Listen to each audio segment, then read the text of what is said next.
Mungkin aku anak cewek satu-satunya juga gitu iya. kan, nggak pernah jauh dari orang tua. Jadi pertama kali masuk di asrama gitu, nangis-nangis terus.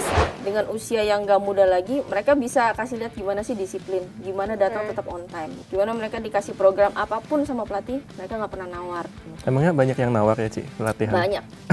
Ini mulai tipis-tipis ya nih. Nawar gimana tuh, Ci, kalau boleh tahu? Kalau yang bandel ada nggak, Ci, yang bandel? Semakin menjurus ya ini. Bandel dalam arti apa ini nih dari pasangan? Fadil sama Apri kemarin berantem ya, Ci? Kata siapa tuh? Jonathan Christie Jonathan ya. Christie. Nah, itu. Kok lebih bersinar nih di luar? Itu gimana, Ci, tanggapannya, Ci? Ya mungkin kalau menurut aku faktor kenyamanan sih. Berarti nggak nyaman di tempat itu? Iya mungkin kan.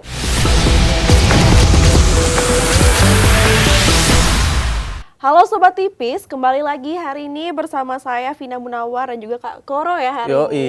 Dan Sobat Tipis, hari ini mungkin spesial ya karena kita akan kehadiran bintang tamu dari seorang atlet wanita yang legendaris nih, yang terkenal dengan defense jongkoknya. Mungkin teman-teman Sobat Tipis sudah mulai tahu nih siapa ya. Dan benar sekali hari ini kita sudah bersama Ci Debbie Susanto. Halo Ci Debbie. Apa kabar, Ci? Baik. Apa kabar Ci Debbie? Baik sekali. sekali ya. Kalau bisa cantik sekali ya hari ini ya. Makin bersinar sepertinya ya. Harus selalu glowing. Selalu glowing, benar Iya sekali dong. Ci Debbie.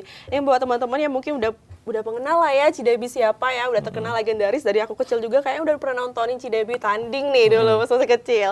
Tapi kalau boleh diceritain nih Ci Debbie ya dari awal mula karirnya sebagai badminton tuh seperti apa sih Ci Debbie sampai menjadi seorang profesional yang legendaris seperti sekarang? Ya kalau ngomongin awal mula mungkin pasti dari lingkungan lah ya, dari lingkungan, dari keluarga yang ngenalin. Pertama kali tuh sebenarnya yang main badminton bukan aku tapi papa. Oh, memang dari keluarga ya berarti ya? Dari keluarga memang udah hobi, papa nekunin badminton, tapi akhirnya milih sekolah karena kan gimana pun juga bulu tangkis itu butuh biaya. Dari beli raket, shuttlecock segala macem. Sepatu. Iya benar gitu kan. Belum nyewa lapangan gitu. Akhirnya memutuskan untuk udah deh sekolah aja gitu. Tapi setelah berjalan ternyata masih ada jiwanya tuh pengen salah satu anaknya jadi atlet gitu, pengen ada yang nerusin lah gitu. Akhirnya kita dari kecil tuh udah dibawa ke lapangan dibawa gitu. Kita ngeliatin awalnya jadi suka mukul-mukul gitu kan. Tapi pertama kali sebenarnya bukan aku yang mulai tapi kakak. Oh, kan emang atlet juga dulu ya, Ci? Jadi kakak dulu yang mulai, dia main dulu, dia masuk klub dulu, dia udah ke Jakarta duluan. Tapi akhirnya mungkin di tengah jalan dia merasa tidak sanggup lah. Jadi ngerasa nggak sanggup, akhirnya mutusin pulang gitu. Jadi ditanya masih ada yang mau nggak gitu. Jadi aku dengan penuh kesadaran aku menyadarkan diri. Aku jadi volunteer lah gitu. Volunteer ya? Aku mau. Aku mau karena pikirnya enak nih nggak sekolah gitu. Itu mikirnya Iya gitu. sih. Alasan ya. Nggak belajar gitu kan mikirnya gitu. Tapi ternyata nggak semudah itu. Nggak segampang itu. Jalur atlet itu ternyata jauh lebih sulit lagi. Tapi pertama kali kecebur itu di situ. Waktu itu usia berapa, Kak, Ci? Waktu itu aku disuruh mutusin mau sekolah atau bulu tangkis itu aku harus nentuin di usia 13-14 tahun. Berarti masih muda banget ya. Ya, jadi dimulai dari SMP itu aku udah rutin latihan. Di situ disuruh milih mau sekolah atau bulu tangkis. Kalau bulu tangkis harus ke Jakarta gitu. Berarti waktu itu Cici masih di Aku masih di Palembang. Palembang. Oh ya, Iya. Palembang ya, Ci? Sama Iya. dong. Oh, Palembang tidak juga? dong. Nah, usah Palembang becak mana sih ya? Kayaknya boleh ada pempek sih. Harusnya ya. Ada pempek. Oh, berarti dari Palembang. Tapi dari Palembang sebelumnya udah mulai main juga atau ikut apa gitu, Ci? Kejuaraan? Udah dari SD itu udah ikut poseni kalau zaman dulu kan. iya, Ya, terus yang poseni. tingkat sekolah, tingkat daerah dulu, terus ya muter-muter daerah Sumatera dulu gitu. Udah juara di situ baru mutusin kayaknya udah harus keluar gitu, harus ke Jakarta kalau memang kita mau lebih serius lagi, mau lebih berkembang lagi karena sparring pasti juga menentukan. Sampai di Jakarta gabung klub atau? Gabung klub. Apa Itu tuh? aku lulus SMP. Hmm. SMP aku ke Jakarta gabung klub, dulu masih di klub di Jakarta Tangkas pertama kali aku Oh, masuk di situ. Tangkas ya.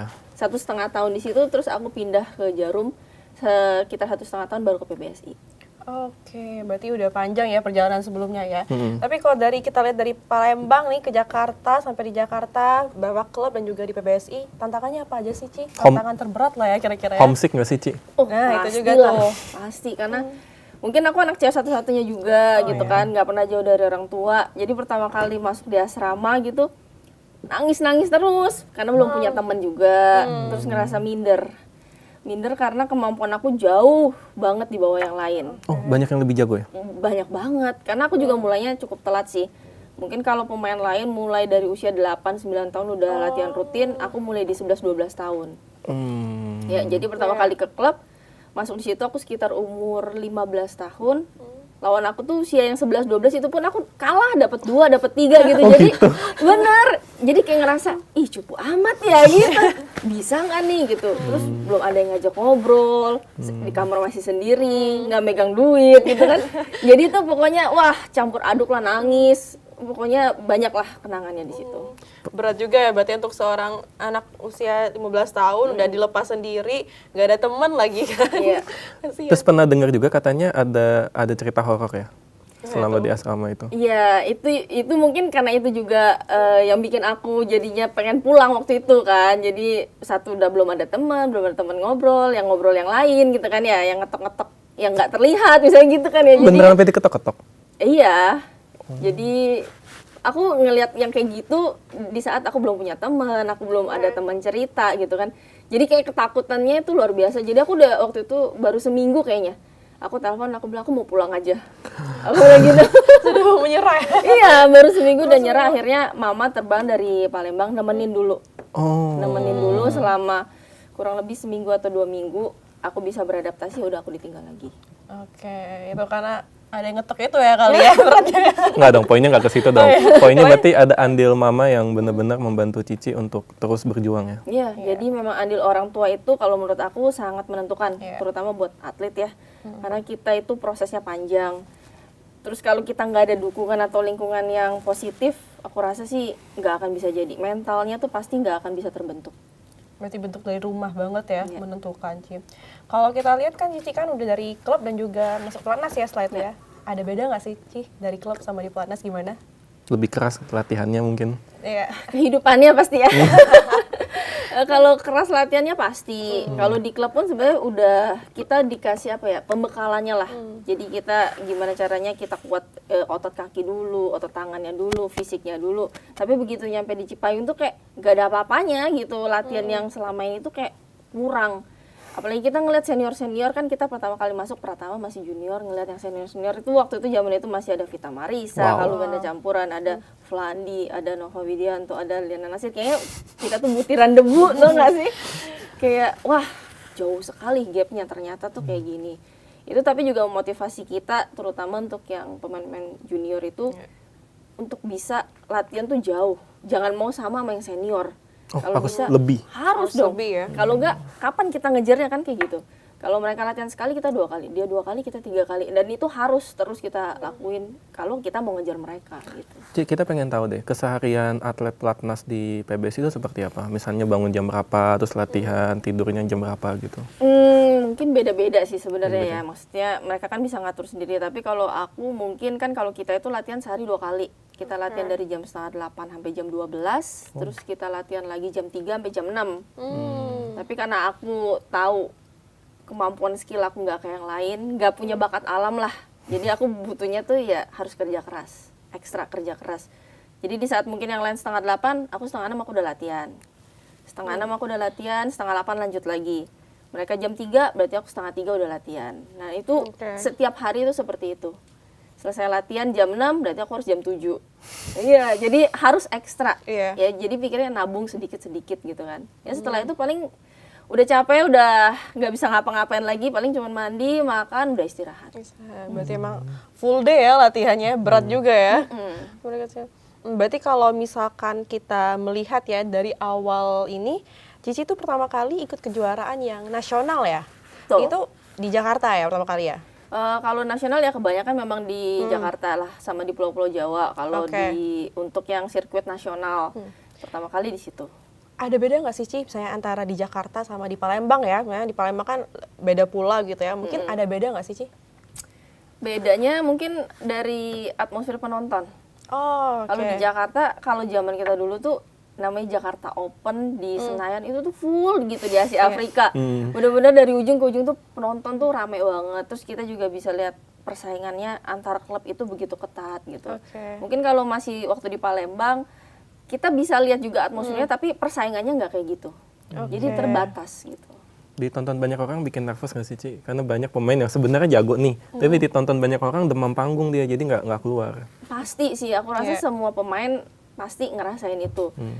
Aku juga sempat ngerasain gimana tangan itu dingin, Dingin ya. kan? Terus mules-mules gitu kan, pengen ke toilet gitu kan. Rasanya jangan dipanggil dulu gitu, jangan dipanggil dulu gitu. Ada rasa kayak gitu. Begitu di lapangan semua badan kaku.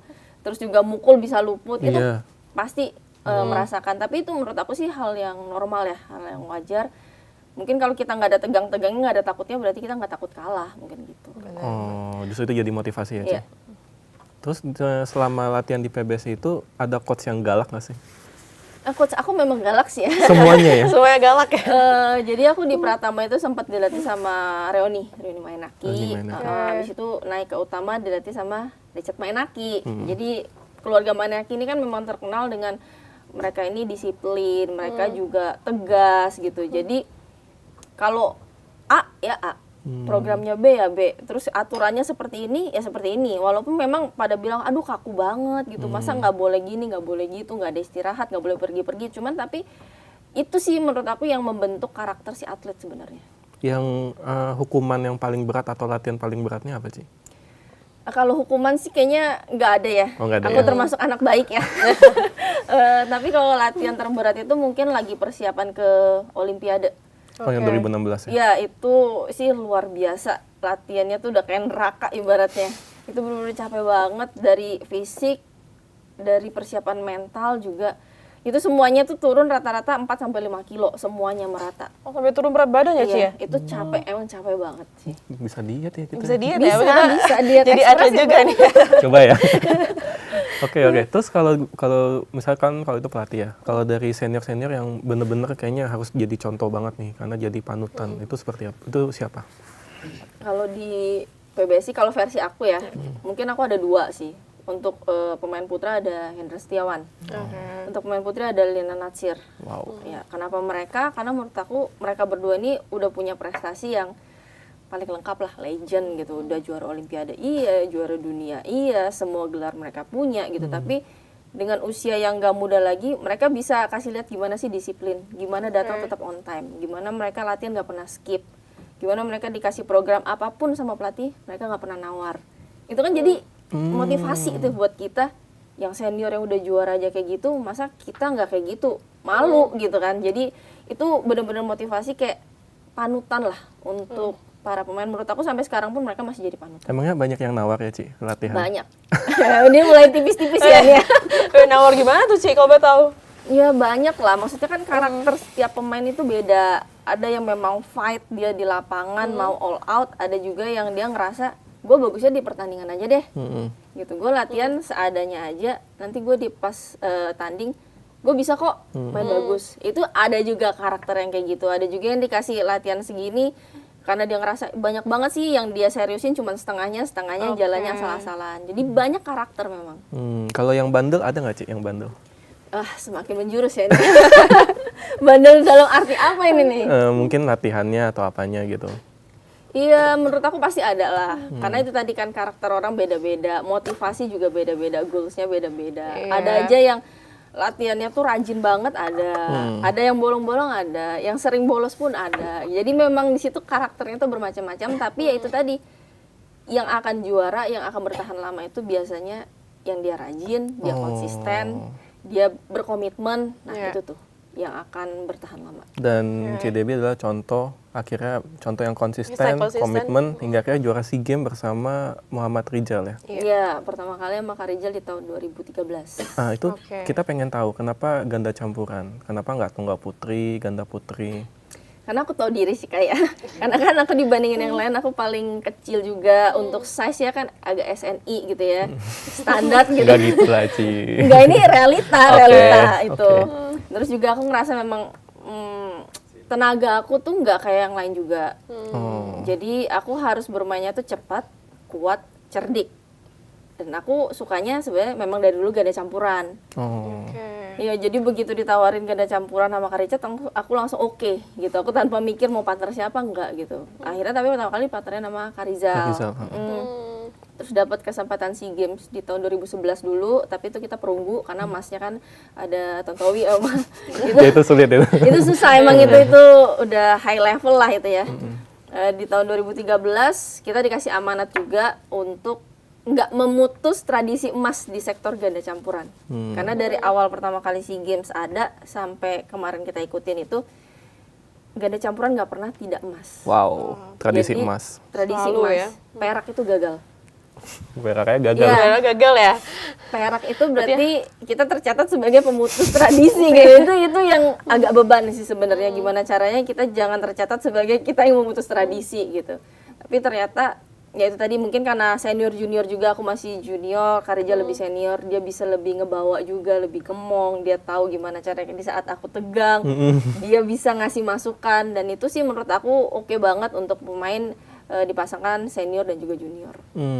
Tapi kan sebagai pihak yang perempuan main ganda campuran kan gak gampang juga, Iya. karena jadi playmaker kan istilahnya kan. Nah itu gimana itu cara Cici buat ngatasin itu?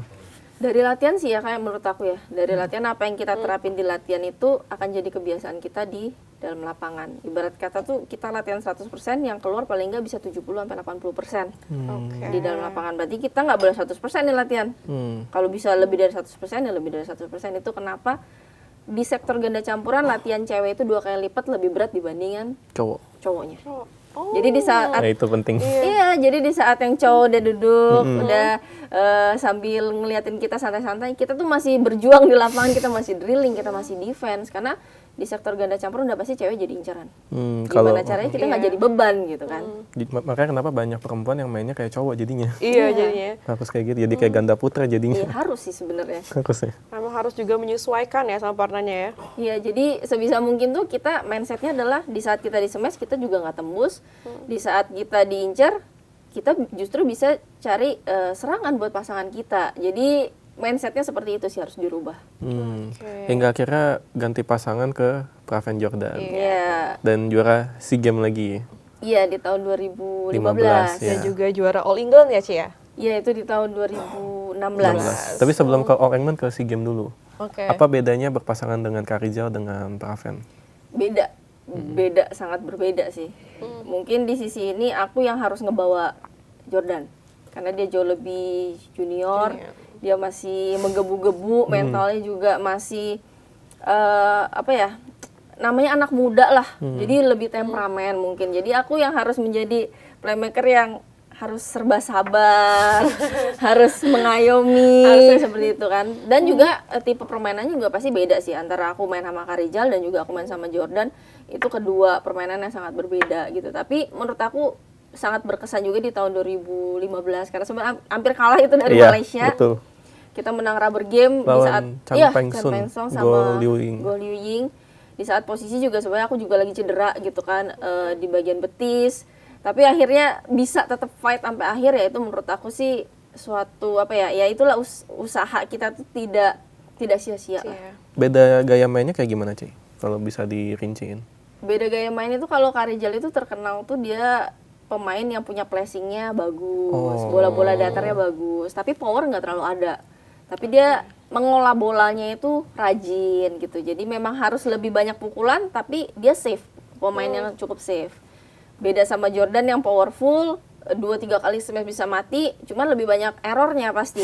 Itu tipikal pemain seperti itu memang pasti seperti itu gitu. Beresiko ya? Beresiko pasti, tapi itu tadi permainan jadi berubah dari yang mungkin aku sama Karijal dari defense dulu cari serangan, kalau ini gimana caranya kita harus bisa langsung menyerang gitu. Iya, udah beda ya cara tipe pemainnya. Cuman kalau boleh ceritain tuh, kita masuk ke All England ya. All England Gimana ini nih, sih seru nih. experience-nya pas di All England itu? Iya, itu salah satu kayak bucket list lah ya, kayak dream come true gitu kan.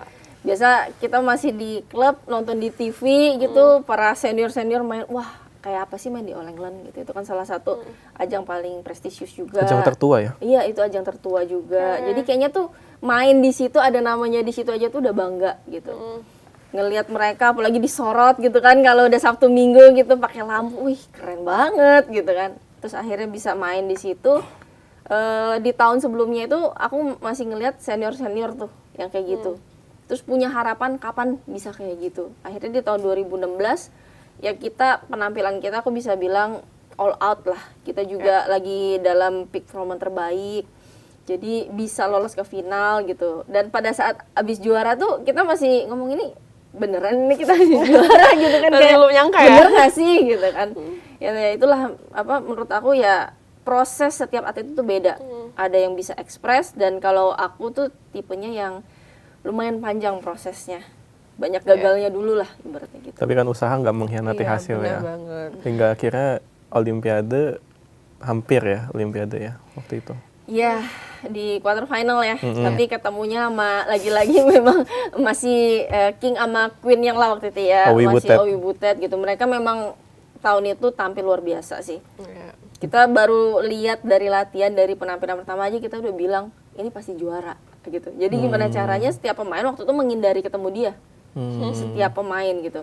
Tapi pada saat di quarter final kan memang itu diundi ya. Iya. Nah ceritanya gimana tuh Ci? Diundi dapat nama itu gimana? Nah, itu kan posisinya itu di campnya itu aku sekamar nih sama Cibutet. Oh. Iya, memang kita kalau pertandingan selalu sekamar. Jadi tidurnya samping kanan kiri gitu kan. Kak Richard kebetulan lagi technical meeting untuk undian. Jadi kita sama-sama nunggu nih. Harap-harap cemas ya. Jangan ketemu. Dalam hati ya mungkin dalam hati aku kan jangan ketemu gitu ya. Nggak mungkin kalau Cibutet semoga ketemu gitu kan. Terus benernya sih nggak lama dari situ kita masuk WhatsApp dibilang ketemu. Ngomong gitu. Terus dari yang kita ngobrol ceria-ceria tiba-tiba krik sunyi senyap. Diam. Langsung terdiam ya. Langsung diam gitu, nggak lama cuma nanya, Ci besok pakai baju warna apa? Oh gue warna ini, oke. Gitu tiba-tiba nggak ada suara gitu krik. Terus bilang ya udah gue istirahat dulu ya gitu, tiba-tiba langsung membelakangi satu sama lain. Oh nggak hadap-hadapan tuh jadinya? Iya langsung kayak agak kikuk gimana gitu kan. Kita ngomong sih kita tidur ya, cuman kita juga tahu sama-sama masing-masing lagi nonton video main itu menganalisa. Ya, Cuma tahu. ngomong ini ya ketawa, tapi juga lucu juga ya pengalamannya Ci ya. Cuman kan Cici kan udah panjang lah ya karirnya di dunia badminton ini. Terus kenapa kemarin memilih pensiun Ci? 2019 ya? 19 ya bareng waktu itu sama Cibutet. Mungkin kenapa aku milih pensiun itu cukup panjang sih aku mikirnya, mungkin sekitar setahun lebih baru aku memutuskan siap atau nggak siap gitu. Alasannya mungkin karena itu tadi, karena aku tahu aku nggak punya skill yang seperti yang lain. Aku harus ekstra kerja keras, aku harus bangun lebih pagi, tidur lebih malam, itu setiap hari dilakukan. Di saat aku ada di titik jenuh, beberapa kali kita bisa tuh masih ngelewatin, masih ada motivasi, tapi mungkin aku kemarin benar-benar berada di titik terjenuh lah, dimana motivasi ngerasa turun, bangun pagi tuh terasa udah lebih berat. Jadi ada penurunan motivasi seperti itu yang aku rasa, kan kita pemain ganda ya. Jadi kalau akunya juga asal-asalan kasihan pasangannya sebenarnya. Betul, Jadi kita harus saling mikirin gitu. Aku ngerasa motivasi aku udah menurun. Bisa nggak nih aku main sampai Olimpiade lagi 4 tahun ke depan, aku masih konsisten setiap hari seperti itu. Dan itu masih aku pikirin terus. Dan aku merasa kayaknya kalau untuk 4 tahun ke depan, kayaknya aku motivasinya udah menurun. Kalau di saat motivasi aku menurun, otomatis aku tidak akan bisa se-effort dulu, serajin dulu, dan itu pasti bikin kualitas aku menurun. Dan berdampak ke Praven juga kan? Ya berdampak ke pasangan pastinya, karena kan kita bermain ganda bukan main tunggal gitu. Tapi meskipun udah pensiun, tiba-tiba kita dapat kabar Iya, baru terbaru ya, beberapa kemarin bulan ya. yang lalu. Jadi sempat aku kan kontak si Debbie udah lama ya. Iya. Dia bilang iya lagi tanding. Pas aku cek, ini apa ini? Buat senior championship ya? Iya. Itu turnamen apa Ci? Itu kejuaraan dunia BWF tapi yang senior. Jadi yang bisa berkompetisi itu yang udah sesepuh lah ya, di atas 35 tahun ke atas gitu. Berarti udah U35 U35 ke atas gitu. berpasangan dengan Kohendra ya? Iya. Jadi memang salah satu ini juga sih, aku tuh di Cipayung, Ko Hendra tuh sering sparring juga sama kita gitu. Aku sering pasangan juga kalau main. Jadi memang udah kepengen banget sebenarnya kapan ya bisa pasangan, kayaknya enak banget gitu pasangan sama Ko Hendra, nggak butuh effort gitu. Karena jago banget Karena Kohendra. jago banget. Iya, jadi kayak kita cuman servis, dia ngatur bola, kita tinggal kill di depan. Segampang itu gitu kan. Jadi di saat sudah cukup usia, saat udah cukup umur, aku coba nanya sih, "Kok mau nggak main?" Bilang gitu. Terus kita mencocokkan jadwal, ternyata pas gitu. Jadi ya udah akhirnya kita langsung daftar. Tapi itu memang aku awalnya yang Menginisiasi. Iya, aku berinisiatif untuk ngajak karena aku sebenarnya memang pengen banget sih mencoba berpasangan sama Ko Hendra dan ternyata memang nggak salah pilih partner sih. Menangnya telak, Menang ya? 215 ya. Wow. Iya, Itu skor Afrika itu. itu aku rasa lawannya kena mental lihat Kojeng ya. Ya, lihat Ko Hendra kayaknya udah pada males aja mau Udah ciut foto duluan aja. ya. Iya. Oke. Tapi kalau kita Cici abis dari Platnas nggak join klub lagi ya? Enggak. Kalau kita banyak pemain sekarang yang setelah keluar dari Platnas banyak join klub-klub lagi ya. Oh Jadi iya, pemain pemain profesional Profesional jatuhnya. ya. Heeh. Iya. Seperti kemarin siapa? Jonathan Christie Jonathan ya. Christie, Nah, itu. Dan itu Jojo. kayaknya banyak mungkin netizen yang menilai kok lebih bersinar nih di luar. Itu gimana Ci tanggapannya Ci? Ya mungkin kalau menurut aku faktor kenyamanan sih. Oke. Berarti nggak nyaman di tempat itu. Iya mungkin kan kita nggak tahu ya ada faktor nyamannya dia itu seperti apa. Oh ya. Kalau di dalam PBSI kalau menurut aku mungkin nyaman tapi tekanan besar, ekspektasi besar. Karena pengurus pasti berharapnya pada atletnya nih supaya bisa juara. Netizen kan nyerang pengurus nih kalau misalnya kalah. Iya. Mungkin pengurus juga neken ke para Atlet. atlet gitu. Tekanannya pasti lebih besar. Terus juga bebannya lebih besar, aturannya juga lebih ketat. Mungkin dengan Jojo sekarang dia memilih untuk keluar adalah dia cari kenyamanan sih. Untuk di usianya dia cukup matang untuk permainannya. Gimana cara dia nyaman dalam arti latihan dia mungkin dia yang atur sesuai kondisi badan. Pertandingan dia yang pilih, ya kan? Kalau di PBSI kan nggak bisa, kita harus ngikutin kalender yang mana. Semua yang ikut mana. ya? Hampir, apalagi kalau untuk top 10. Karena kan kita pasti akan denda. Itu kalau kita nggak ikut 5.000 USD. Denda. Oh, berarti kalau kita nggak mau itu tuh kasih denda juga ya Ci? Iya. Nggak bisa pura-pura sakit gitu, Ci. Ya bisa kalau yang mungkin benar-benar alasannya tepat lah ya, mungkin Oke, cedera cedera. atau lagi operasi atau apa seperti itu. Tapi kalau nggak kan ada denda. Mungkin itu yang jadi pertimbangan dia, terutama kan dia juga udah punya anaknya sekarang. Berkeluarga ya. Iya, jadi mungkin dia ada mau quality time juga. Begitu dia pulang ke rumah ketemu anak istri jadi pemicu semangat lagi juga. Terus bisa ngatur liburan ya kan, kalau di PBSI kita nggak bisa libur. Kalender itu hitam. Apa itu tanggal merah? Nggak ada Nggak merah. Sabtu merah. Minggu latihan juga. Sabtu kita masih latihan setengah hari. Oke. Minggu kita libur memang, tapi kan minggu malam biasanya kita udah balik lagi karena Senin pagi kita udah latihan. Tapi kalau ada persiapan tertentu kadang kita juga nggak bisa keluar gitu. Oke. Jadi mungkin ya itu yang dicari pemain-pemain yang udah pada keluar adalah kenyamanan sama fleksibilitas waktunya sih. Ya mungkin fleksibilitas atas waktu ya. Iya. Itu juga pagi dia sudah berkeluarga itu lebih penting ya. Tapi sebenarnya kan yang penting kan tetap membawa bendera Indonesia dan juara kan. Yang penting. Bener itu intinya kan dia tetap latihan, dia tetap bawanya bukan nama klub, Iya. tapi Nama Jonathan Indonesia Christie ya. Indonesia. Dia juga pasti di luar pengen nunjukin bahwa dia juga masih punya kualitas yang sama, dia masih punya semangat yang sama. Nyatanya kita lihat dia back to back kemarin malah juara dibandingin sama yang di dalam.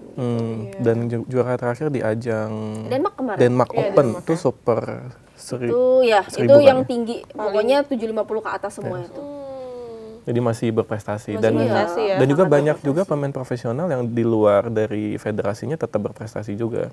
Iya, ada beberapa lah. Kalau kayak sekarang kan mungkin yang profesional masih main kan ada Jonathan, terus ada Sabar Reza juga di bawah naungannya Ko Hendra gitu kan. Lalu ada Chico juga dan baru ada beberapa pemain juga yang keluar. Kalau Tapi di luar tuh Axelsen ya. oh iya, banyak juga kalau Axelsen. di luar Axelsen, ada Lokenyu. Maksudnya memang banyak juga pemain-pemain yang akhirnya memilih untuk profesional karena mungkin lebih benefit juga sih.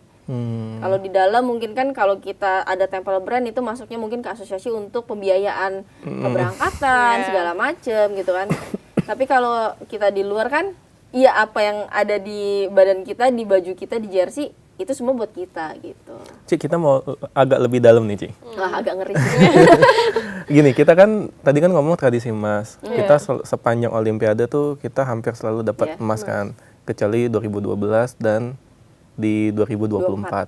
Di 2024 itu menurut Cici apa yang terjadi? Kenapa kita nggak dapat cuma satu perunggu kalau nggak salah ya? Ya mungkin regenerasi kita memang kita harus akui telat sih dibandingin sama negara-negara lain. Di saat kita hanya mempersiapkan yang pemain-pemain senior, negara lain tuh udah prepare untuk 2 sampai 8 tahun ke depan. Karena mungkin materi pemainnya juga beda sih. Mereka lebih banyak ya, materi pemain pilihannya juga lebih banyak gitu. Kalau kita lihat dari Cina aja deh. Cina itu Itu gila di itu. setiap provinsi dia punya lapangan. Di setiap provinsi dia punya lapangan, punya klub-klub dan itu semua full. Jadi mungkin di satu klub itu mereka punya ratusan sampai ribuan pemain yang nanti tinggal mereka sortir aja nih. Tinggal mereka tarik. Tapi untuk Indonesia menurut aku agak lambat regenerasinya. Mungkin juga karena penurunan prestasi bikin orang juga mikir loh. Penonton aja mikir untuk nonton badminton di saat prestasi menurun. Dan itu juga bikin orang tua lain juga mikir, ini Indonesia masih bisa bersaing atau enggak. Jadi regenerasi itu udah pasti, materi juga. Harus ekstra kerja keras sih aku rasa untuk next Olimpiknya. Berarti materi pemain saat ini kurang ya menurut Cici? Kalau aku bilang kurang, sebenarnya tergantung bagaimana mereka menyiasati ya. Kan kita nggak bisa bilang kita bisa dapet super semua kayak modalnya kayak Cibutet misalnya, Eliana. Yang dipoles dikit jadi, gitu kan. Hendra, yang dipoles dikit jadi. Mungkin dulu ada Minions, ada Kevin, yang spesial. Tapi kan nggak semuanya kita kayak gitu. Ada yang mungkin biasa aja, mungkin bakatnya kayak aku. Biasa aja gitu, B aja. Berarti harus apa? Ekstra kerja keras. Selain pelatihnya, anaknya harus tahu diri. Anaknya harus ngerti kemampuan dia. Berarti sekarang banyak yang nggak tahu diri ya, Ci? Nah, itu aku belum lihat sampai situ sih ya. Apa kita tanya yang lain aja? Harus lebih sadar aja sih. Harus lebih sadar. Harus lebih sadar ya. Ini kita mau bahas per sektor nih. Kalau di ganda campuran sekarang itu Cici ngelihatnya gimana? Kalau di ganda campuran tuh orang kan sekarang gadang-gadang Jafar Felis. Oh ya, itu lagi bagus. Yang menjadi harapan. Kita juga berharap mereka bisa lebih stabil. Tapi kan memang beberapa turnamen ini kalah di awal gitu. Belum settle lah di level atas. Kita harapkan mereka juga bisa lebih cepat lagi. Karena kalau lihat dari negara lain, terutama Cina, Korea, Jepang, di usia yang mereka sekarang ini, mereka tuh udah bisa stabil. Mereka udah bisa nggak kalah sama pemain yang enggak gitu kan. Nah itu yang kita harapkan bisa gitu. Tapi tetap ada angin segar juga sih menurut aku di sektor ganda campuran gitu kan. Kayak kemarin ada Indah, ada Nita, Adnan, Amri. Maksudnya muncullah nama-nama yang kayaknya lumayan nih bisa ngalahin pemain-pemain Cina juga gitu. Tapi harus lebih ini ya apa ya, lebih konsisten sih kalau menurut aku. Kalau Rinov? Kalau Rinov kan kemarin memutuskan untuk keluar. Oh, dia udah keluar ya? Iya, Rinov, Mentari, Lisa. Mungkin ya itu tadi karena mereka ngerasa stuck dengan prestasi yang kayaknya segitu-segitu aja. Belum lagi itu tadi beban yang sangat luar biasa. Sorotan netizen juga pasti. Jadi mungkin itu yang membuat mereka memutuskan untuk kayaknya profesional. Masih diomelin nggak sama Cici, si Rinov?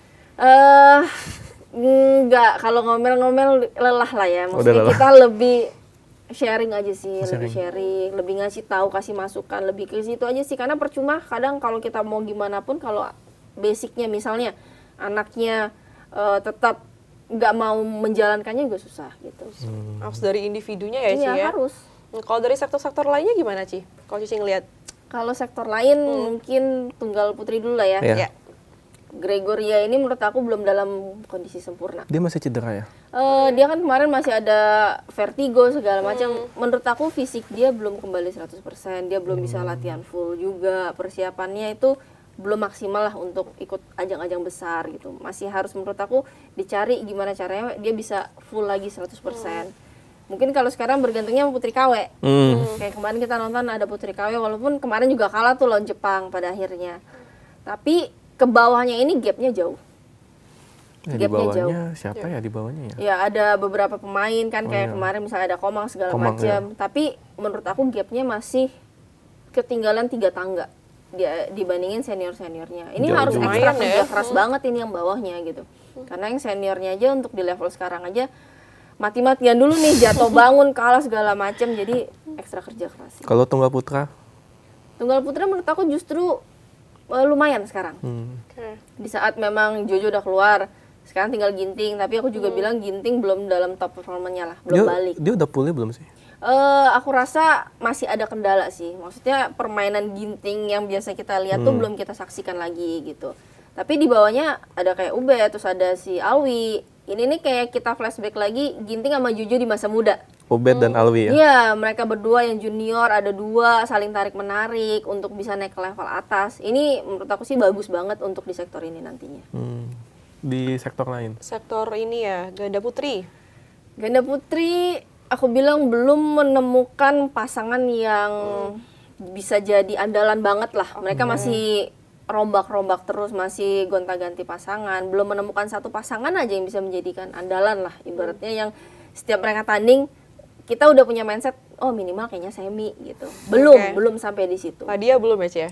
Fadia kan mau balik lagi nih sama Apri, tapi walaupun mereka tadinya sebelumnya udah juara-juara, udah levelnya udah tinggi, rankingnya tinggi, tapi kan ini balik lagi ke nol ya. Iya. Mereka pisah, kembali lagi, motivasinya masih sama nggak, goalsnya masih sama nggak. Itu yang paling penting sih dari pasangan. Fadia sama Apri kemarin berantem ya, Ci? Kata siapa tuh? Nggak tahu, kan nanya. Kan nanya. Kalau yang di berita itu ya, ya mungkin ada selisih paham juga. Itu wajar sih sebenarnya. Sering terjadi kan? Sering, karena ya gesekan-gesekan pasti ada ego Iya. masing-masing tinggi. Mungkin kita ngerasa sama-sama kita yang lebih benar. Kita lebih, ada fasenya mungkin kita ngerasa, gue main udah bagus kok gitu. Nah itu tuh yang harus diturunin egonya, yang kayak gitu. Tapi dengan mereka mau kembali lagi kayaknya udah selesai ya tampaknya. Seharusnya, atau ini jadi ajang uji coba terakhir. Jadi saat mereka dilihat udah nggak bisa, ya udah mereka dipisah gitu. Di sektor andalan kita, kebanggaan, ganda putra. Kalau ganda putra memang dari dulu Indonesia dibilangnya memang negara ganda putra. Stoknya nggak pernah habis. Jadi ada juga yang bilang kalau ganda putra sampai nggak berprestasi berarti ada yang salah sama pelatihnya nih katanya. Karena memang stok ganda putra kita menurut aku sangat bagus sekali. Dari Pratama sampai Utama. Tinggal nanti di atasnya bisa nggak nih bersaing. Tapi kalau secara regenerasinya menurut aku oke. Regenerasinya masih oke lah ya. Masih. Oke, ini kita agak flashback dikit, Ci. Saat masih bermain nih, Ci. Kira-kira ada nggak sih lawan yang paling berat banget, yang paling susah dikalahin gitu? Yang susah dikalahin Cibutet sebenarnya. Karena kan kita latihan bareng ya. Iya. Jadi dia lihat semua kelemahan aku. Apa yang membuat Cibutet sulit dikalahkan pas dulu? Dia ini skillful. Hmm. Kalau atlet itu ada yang jadi karena dia kerja keras, ada yang memang dia punya bakat alam. Nah, Cibutet ini adalah salah satu pemain yang dia punya bakat alam, tapi dia juga kerja keras. Oh, double dong. Double. Jadi double kill nih dia ya. Jadi emang agak susah untuk ngalahinnya tuh, effort banget. Kita harus, makanya itu aku bilang dia latihan sekali, kita 2 kali. Dia 3 kali, kita 4 kali. Kalau enggak akan bisa ngejar. Itu kalau untuk yang tersulit ya. Bagaimana kalau misalnya peta persaingan di bulu tangkis sekarang? Kan kabarnya China semakin mendominasi. Iya. Kayaknya Cina memang dari dulu mendominasi. Ya, semakin ya. Dia sempat turun sedikit tapi tiba-tiba dia naik lagi. Jadi memang cukup sulit karena mungkin dari Cina sendiri pemerintahnya sih benar-benar luar biasa untuk di olahraga, nggak hanya bulu tangkis tapi semua cabang olahraga. Mungkin kecuali sepak bola mungkin ya. Oh iya, itu nanti dia mungkin naturalisasi kayak kita mungkin ya. Tapi kalau Cici lihat, apa nih yang bisa Indonesia nih pelajarin dari Cina gitu? Oh, banyak sekali. Gimana mereka dari disiplinnya dulu latihan. Terus mereka juga begitu banyak aset materinya tuh banyak banget nih. Pemain-pemainnya bagus-bagus semua. Jadi mereka tuh kayak di dalamnya aja ini persaingannya udah ketat. Mereka mau pertandingan keluar itu mereka harus bersaing dulu nih di dalam. Siapa yang terbaik. Udah gitu biasanya mereka dikasih beberapa turnamen, 3 sampai 5 turnamen nih. Mereka dilihat. Enggak oke, coret, ganti. Oh, cepet ya Iya. putarannya. Jadi kalau kemarin aku sempat tanding juga di China kan ngobrol-ngobrol, mereka itu ada dilihat per 6 bulan. Kalau kita mungkin per tahun ya. Kalau di mereka per 6 bulan. Jadi banyak tuh mereka pelatnas yang cuma 6 bulan dibuang, 6 bulan dibuang. Kayak probation ya. Iya, jadi mereka cuma dilihat kayaknya kurang, ganti. Ini kayaknya kurang, ganti. Nah, itu yang bikin mereka memacu, jangan sampai gue digantiin. Kayak sekarang kan Kwang Domping, dia masih main sampai umur segini. Itu kan menandakan dia masih punya fight lah. Iya, dia mau bilang gue masih paling bagus, gue masih oke, gue belum bisa diganti gitu. Tapi di bawah-bawahnya udah mulai nyodok ya, ada Udah mulai. Wei Yasin, Iya. ada Chen Fanghui juga. Udah mulai banyak dan itu karena dia juga ada panutan lah. Jadi sektor yang ada panutan menurut aku memang sangat menguntungkan sih. Apa yang bisa dilakukan oleh PBSI supaya bisa mendekati China paling tidak? Ya harus lebih rajin cari materi pemainnya di daerah-daerah. Scouting berarti. Iya dong, harus. Karena nggak semua pemain, nggak semua atlet, nggak semua bibitnya ini punya dana loh untuk mereka keluar-keluar. Iya betul. Iya dong.